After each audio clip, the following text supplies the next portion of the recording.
In today's video, I'm going to teach you how to find journal entries on QuickBooks. By the end, you'll know exactly where the journal report lives and how to set the right date range so you can review the entries you need with confidence. Start from your QuickBooks online dashboard. To get to the reporting tools, move your mouse over the Reports option in the main menu.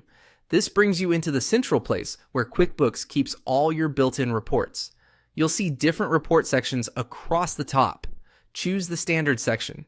This is where QuickBooks lists the ready-made reports you can use without any extra setup.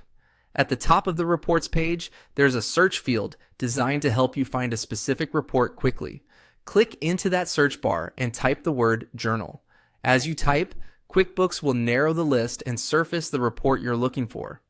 When you see the journal report in the results, select it to open. The journal report is a detailed view of your company's general ledger activity.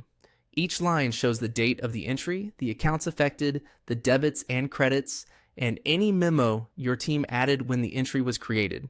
This makes it a great place to audit activity, verify adjustments, and trace how transactions impacted your books. Before you start reviewing, set the time frame so you're only looking at the period you care about. At the top of the report, open the Report Period dropdown. From here, you can pick this year to see entries posted in the current fiscal year, or choose last year to focus on the prior fiscal year. QuickBooks will refresh the report based on your selection so you immediately see the relevant entries. If your fiscal year doesn't match the calendar year, remember that this year and last year follow your company's fiscal settings in QuickBooks. As you scan the report, keep an eye on the totals at the bottom and make sure debits equal credits for the period you're reviewing.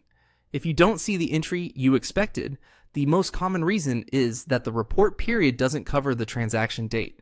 Selecting a broader period typically brings it into view. You can also sort the report by clicking on column headers like Date or Account to group similar entries together for easier review. That's all there is to it. Go to Reports, open the Standard section, search for Journal, select the journal report, and set the report period to this year or last year.